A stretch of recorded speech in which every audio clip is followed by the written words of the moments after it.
नमस्कार दोस्तों, निफ्टी वाला में आप सभी का स्वागत है। मैं हूं आपका दोस्त विजय। इस हफ्ते की सबसे बड़ी खबर है फिच रेटिंग की तरफ से। फिच रेटिंग ने कहा है कि जीएसटी में जो बड़ी कटौती सरकार ने की है उससे शॉर्ट टर्म में एक बम्प आएगा, मतलब थोड़ी दिक्कतें शॉर्ट टर्म में होगी। और ये सुनने के बाद क्या आप मार्केट में डर कर भाग जाएंगे, या फिर आगे उन्होंने कुछ पॉजिटिव बातें की है कंज्यूमर कंजम्पशन के हिसाब से और कैपिटल एक्सपेंडिचर के हिसाब से, क्या वो देखने के बाद आपको पैसा बनाने का मौका मिलेगा। तो दोस्तों, ये वीडियो जो है उसमें आपको कुछ ऐसे सिग्नल मिल जाएगी कि आपको पैसा आपका कहाँ लगाना है। तो ये वीडियो काफ़ी इंपॉर्टेंट है, इसे अंत तक जरूर देखें। अगर वीडियो अच्छी लगती है तो जरूर इसे लाइक करें, दोस्तों के साथ शेयर करें और चैनल को सब्सक्राइब भी जरूर करें। तो दोस्तों चलिए जानते हैं आखिर ये फिच रिपोर्ट क्या है। पहले तो जान लीजिए, फिच ने जो रेटिंग देने का काम है उसमें इंडिया की रेटिंग बरकरार रखी है। मतलब पहले ही जो ट्रिपल बी थी वही रेटिंग बरकरार रखी है। ये एक अच्छी चीज है, क्योंकि फिच ने अच्छी चीज ये है कि हमारी जो रेटिंग है वो कम नहीं की है। उन्होंने बातें की है इंडिया की रोबस्ट ग्रोथ की, मतलब स्ट्रांग ग्रोथ हमारी हो सकती है। काफी अच्छी कैटलिस्ट चीजें हमारी इकोनॉमी में है जिससे ग्रोथ की अपॉर्चुनिटी बढ़ेगी। उसके साथ साथ हमारा जो एक्सटर्नल रिलेशन है इकोनॉमिक, वो भी काफी अच्छा है। ये सारी चीजें देखते हुए आगे का फ्यूचर, जो हम कहे कि 1 से 1.5 साल का जो नजरिया है इंडिया का फिच को देखने का, तो वो अच्छा है। ये पहली चीज।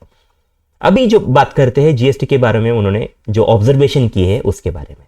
दोस्तों समझिए कि उन्होंने कहा है कि अभी जो कटौती हुई है, जीएसटी में जो कटौती हुई है, उससे ग्राहकों को तो फायदा होगा, लेकिन सरकार के आमदनी का क्या। सरकार की आमदनी जो है वो यहां पर कम होगी, जरूर कम होगी। बट ये चीज देखते हुए आपको घबराना नहीं है। क्यों? क्योंकि ये आमदनी जो है वो नियर टर्म में कम हो जाएगी। इसका इंपैक्ट नियर टर्म में आएगा। तो नियर टर्म में थोड़ी दिक्कतें होगी, लेकिन आपको एक इन्वेस्टर को यहां पर एक अपॉर्चुनिटी है। आप अभी जो माइनर वॉलेटिलिटी मार्केट में होगी जीएसटी की कटौती की वजह से, तो उसका एक्चुअल में फायदा उठाना है। आपको एक लॉन्ग टर्म का सोचते हुए, लॉन्ग टर्म के जो इन्वेस्टर है उन्होंने क्या करना है कि यहां पर कुछ बाइंग की अपॉर्चुनिटीज ढूंढनी है। कई सारी ऐसी कंपनीज होगी, कई सारे सेक्टर होंगे जहां पर आपको बाइंग की काफी अच्छी अपॉर्चुनिटी मिलेगी, जिससे कि काफी अच्छा पैसा आपका बन सकता है।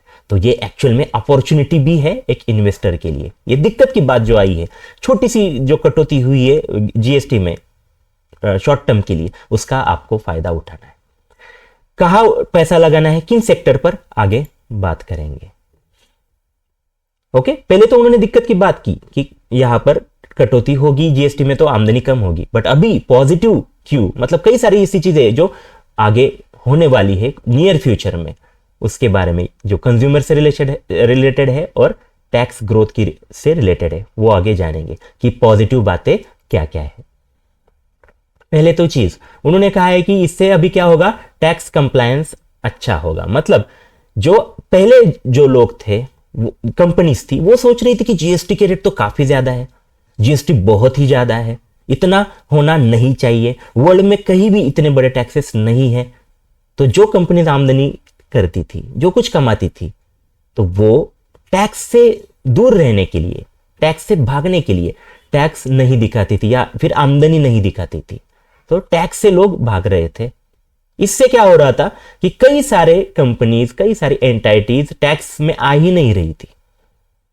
पर जब अब टैक्स की जो रेट है वो कम हो रही है, काफी कम सरकार ने की है, तो उससे अभी भागने की जरूरत नहीं है टैक्स से। लोग अपना टैक्स पे करने के लिए अभी रेडी हो जाएंगे, उन्हें ज्यादा दिक्कत नहीं आएगी, क्योंकि रेट ठीक ठाक है। तो उससे टैक्स का कलेक्शन बढ़ने वाला है। तो लॉन्ग टर्म में ये एक अच्छी चीज मानी जा रही है कि टैक्स में जो है बेटर रेवेन्यू सरकार को अगले कुछ सालों में मिलेगा। समझ गए? तो टैक्स का बेनिफिट होगा। उसके साथ साथ अभी जीएसटी कम हुई है तो लोग क्या करेंगे, लोग ज्यादा स्पेंडिंग करेंगे। ज्यादा से ज्यादा चीजें आप लेने के लिए बाजार में जरूर जाएंगे। आप देखेंगे कि गाड़ियों की कीमतें कम हो रही है तो आप गाड़ियां खरीदने के लिए जाएंगे। पहले आपको घर का कर्जा लेना नहीं हो रहा था क्योंकि टैक्सेस ज्यादा थे। अभी टैक्स कम होने की वजह से, जीएसटी कम होने की वजह से घरों के दाम भी सस्ते हो जाएंगे, तो आप घर ले सकेंगे।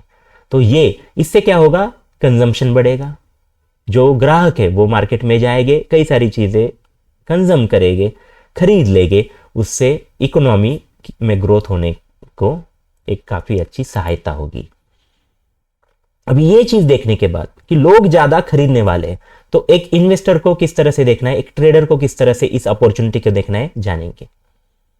आपको ऐसे सेक्टर पर फोकस करना है, फिच ने कहा ये मैं नहीं कह रहा हूं, आपको ऐसे सेक्टर पर फोकस करना चाहिए कि जो कंज्यूमर स्पेंडिंग से रिलेटेड हो। कंज्यूमर जो चीजें खरीदते हैं, जैसे कि एफएमसीजी सेक्टर, ओके, जैसे कि कई सारे जो मॉल्स है उससे रिलेटेड, या फिर जो कुछ बड़े बड़े एफएमसीजी सेक्टर के रिटेल जो आउटलेट्स है वो कंपनीज, उसके साथ साथ कंज्यूमर ड्यूरेबल्स बनाने वाली जो कंपनीज है, इन सेक्टर पर आपको फोकस करना है। कहां पर, FMCG, retail and consumer durables, यहां से ये कंपनीज अच्छा कर सकती है अगले कुछ नियर टर्म में, ऐसा फिच ने कहा है।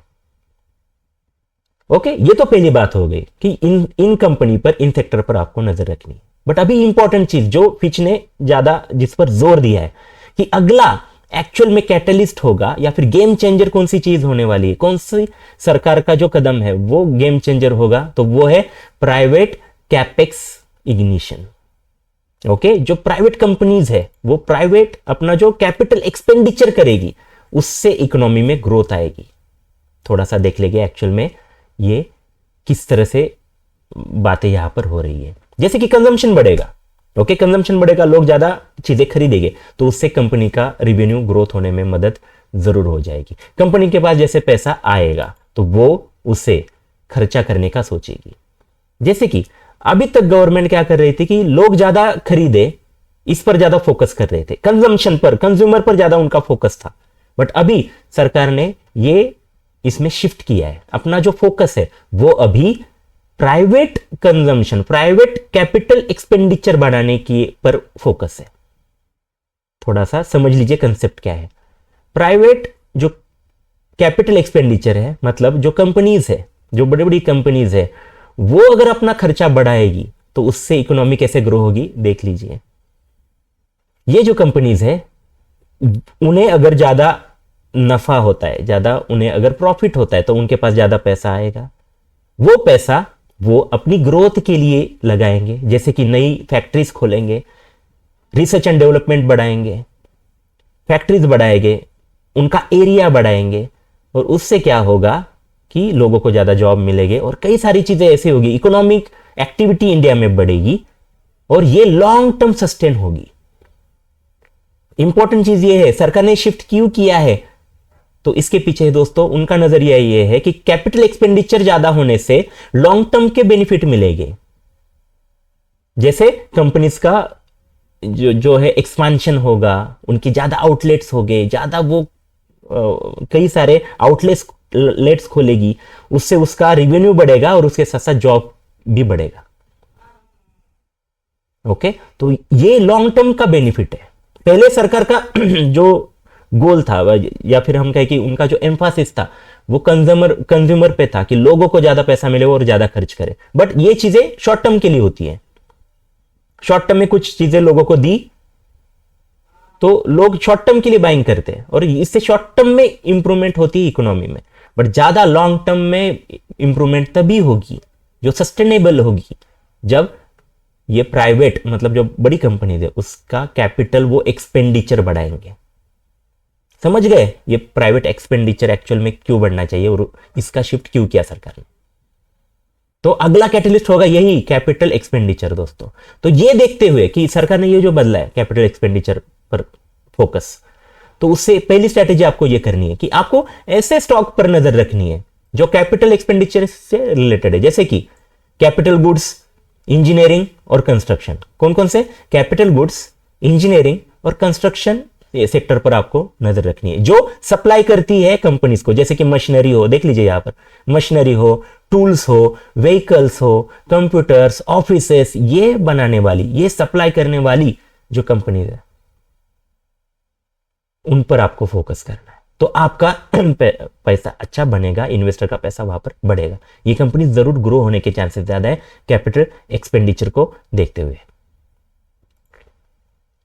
दूसरी चीज, अभी उनको एक्सपेंडिचर बढ़ाना है कंपनीज को, तो कई बार उनके पास पैसा नहीं होगा, बट एक्सपेंडिचर तो करना है, तो उसके लिए वो ज्यादा कर्जा लेगी। कर्जा लेने के लिए वो बैंक की तरफ जाएंगी, और यहां पर फिर बैंकिंग स्टॉक्स भी, बैंकिंग जो सेक्टर है वो भी बूम हो सकता है। बैंक भी बड़ा कर्जा इन्हें देगी और बैंक ग्रो हो सकेगी। तो बैंकिंग स्टॉक्स पर भी जरूर आपको नजर बना के रखनी है। यहां पर भी एक ग्रोथ की अपॉर्चुनिटी है, इन्वेस्टमेंट में आपका पैसा बनेगा बैंकिंग स्टॉक में। ओके, समझ में आ गई आपको ये दूसरी स्ट्रैटेजी। ओके, दो कैपिटल गुड्स और या उसके साथ साथ बैंकिंग स्टॉक्स, ये गेम चेंजर हो सकते हैं। फिच ने कुछ अभी रेड फ्लैग भी कहा है, मतलब कुछ क्रिटिकल रिस्क की भी बात की है। सब कुछ पॉजिटिव है ऐसे नहीं है, कुछ नेगेटिव चीजें हो सकती है मार्केट में। तो फिच किस चीजों को रिस्क समझता है देखेंगे आगे। पहली तो चीज, फिच कह रही है कि इंडिया को जो रेटिंग है वो BBB है, मतलब बहुत ही अच्छी है ऐसे नहीं है, इसमें कुछ दिक्कतें हैं। और वहां पर जो दिक्कत है एक्चुअल में, वो कह रहे हैं कि हमारी फिस्कल से रिलेटेड, फिस्कल मैट्रिक्स, ओके, हमारा जो फिस्कल डेफिसिट है उससे रिलेटेड उन्हें रिस्क लग रही है। जैसे कि सरकार ने कहा है कि हम 4.4 का फिस्कल डेफिसिट टारगेट रखते हैं अगले साल के लिए। कितना? 4.4 का फिस्कल डेफिसिट का टारगेट रखा है। मतलब जो कुछ हम, जितनी कमाई होगी और खर्चा होगा उसमें हम अंतर कम ही रखेंगे। मतलब ऐसा नहीं करेंगे कि 100 रुपए कमा रहे हैं और 200 की हम वहां पर एक्सपेंडिचर करेंगे, नहीं। ओके, हम हमारे खर्चे कम रखेंगे और आमदनी बढ़ाने का सोचेंगे, तभी यह पॉसिबल होगा कि 4.4 का फिस्कल डेफिसिट का टारगेट पूरा हो। तो यहां पर काफी सारी डिसिप्लिन लगेगी, है ना। जैसे आप दोस्तों ट्रेडिंग करते हैं या फिर इन्वेस्टिंग करते हैं, उसमें आपको काफी सारी डिसिप्लिन फॉलो करनी पड़ती है, तभी आप सक्सेसफुल हो सकते हैं। जैसे आपको स्टॉप लॉस लगाना है, स्टॉप लॉस ट्रेल करते हुए जाना है, मनी मैनेजमेंट करना है, ओके, पेशेंस रखना है। ये सारी इंपॉर्टेंट जो आपके डिसिप्लिन है, डिसिप्लिन का जो पार्ट है, जैसा आप करते हैं, अगर आपने डिसिप्लिन फॉलो की, आपका पैसा बनेगा। उसी तरह से सरकार भी अगर ये डिसिप्लिन रखेगी, अपने खर्चों पर नियंत्रण रखेगी, आमदनी बढ़ाएगी, तो फिस्कल डेफिसिट सही रहेगा और फिर हमारी इकोनॉमी स्ट्रांग होगी, देश स्ट्रांग होगा। इंडिया, जो हम कह रहे हैं कि पूरे विश्व में अभी काफी हम कहे कि लीड करने की हमारा जो गोल है वो पूरा हम कर सकते हैं, अगर ये फिस्कल डेफिसिट पर सरकार ठीक से काम करे। तो ये फिस्कल डेफिसिट में दिक्कतें आ सकती है। ऐसा हो सकता है कि अनएक्सपेक्टेड हमें बोरोइंग करनी पड़े, जैसे कि अभी ऑयल की कीमतें हैं, वो अगर ज्यादा ही बढ़ जाए तो हमें बोरोइंग ज्यादा करनी पड़ेगी, ज्यादा कर्जा लेना पड़ेगा, उससे दिक्कतें आएगी फिस्कल डेफिसिट पर, हमारा टारगेट अचीव नहीं होगा। उसके साथ साथ अगर इन्होंने जो टैक्स के बारे में जैसे हमने बातें की, अगर टैक्स में ज्यादा ही कटौती होती है तो उससे भी आमदनी में भी दिक्कत आएगी। तो फिस्कल डेफिसिट पर रिस्क है। फिच ने इस पर उंगली दिखाई है कि इंडिया में ये रिस्क की बात है, अगर यहां पर थोड़ा चीजें गड़बड़ा जाती है तो फिर जो हमने पिछली बातें की वो दिक्कत में आ सकते हैं। तो इस पर जरूर देखना पड़ेगा, ये रिस्क है। उसके साथ साथ जो ग्लोबल वॉलेटिलिटी है दोस्तों, वो तो आप देख ही रहे हैं, है ना। अनसर्टिनिटी भरपूर है, जैसे कि ये जो कई सारे वॉर चल रहे वर्ल्ड में, उससे भी वॉलेटिलिटी मार्केट में है। उससे ऑयल की कीमतें हो और उसके साथ साथ कई सारे ऐसे इंपॉर्टेंट कमोडिटीज हो, उसमें दिक्कतें आ रही है। उसके साथ साथ इन्फ्लेशन बढ़ने की दिक्कतें हैं। अगर ऑयल की कीमतें बढ़ती है, ज्यादा ही बढ़ती है, तो उससे इन्फ्लेशन भी बढ़ेगा।